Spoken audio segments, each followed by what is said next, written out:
Hi, my name is Sierra Perez, and this is my self-introductory speech. I want you to imagine that we're going back almost 10 years to 5th grade, a day called Career Day. Career Day was exciting for a lot of kids whose parents were coming in to talk about their careers.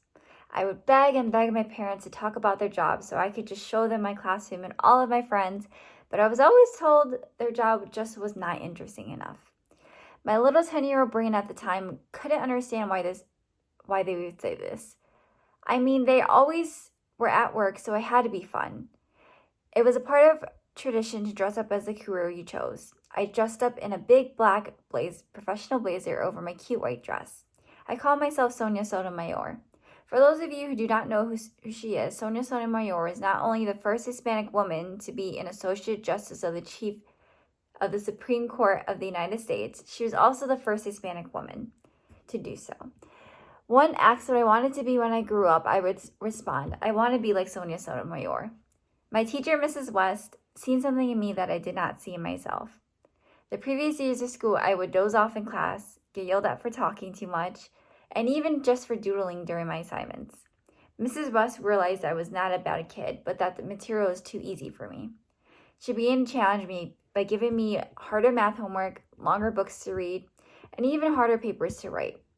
At the end of that year, Mrs. West handed me a gift and told me not to open it until I got home because the other kids didn't get one. I opened the gift to find it was a biography all about Sonia Sotomayor and how she became such a powerful woman, and inside wrote, "To a super young lady that will do great things." Mrs. West, 2011. This tiny book made a major impact on who I am today. My name is Sierra Perez. I'm going to be talking about my upbringing, my interests and hobbies, and my plans for the future. I was born on February 17, 2000 on a snowy day. I have an older brother who is 27 and a younger sister who is 16. My parents always tried their best to make sure that they were able to provide the best life for their family. My parents did not go to college, but always instilled how important it was for us to. I struggle explaining where my hometown is because of the amount of times we've moved, but ultimately Bolingbrook felt the closest to home for me. Growing up, my parents worked long hours and were tired by the time they came home.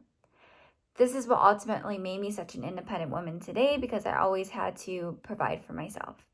My parents' work ethic and support has truly shaped me to be the person I am today. My father was always very big on making sure I was introduced to sports at a young age. He had me in any sport you can think of, including basketball, t-ball, gymnastics, and even soccer. I ended up falling in love with softball. I played since I was 2 all the way through high school. Along the way, I picked up volleyball, in which I played throughout high school as well. That competitiveness and challenge truly made me love the sports. Sports have taught me drive, discipline, and independence that I carried with me till this day. Since graduating high school, I found a new love for strength training. Strength training gave me the confidence I have today and motivates me to be better every single day. It has become my outlet for decompressing at a very long school day. Currently, I am a college junior studying for a double major in political science and sociology. My main goal in life is to help people while also doing what I am passionate about.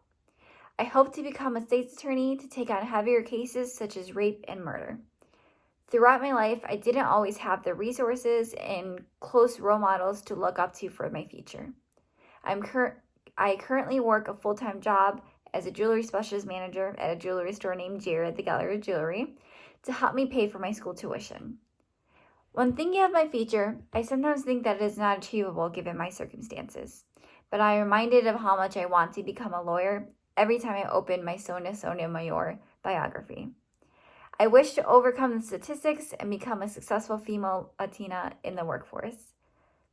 Everything in my life, from my upbringing, my interests, and hobbies, have helped to prepare me for my aspirations in the future. I hope to become a successful woman at the end of the day. Thank you for listening, and this is the end.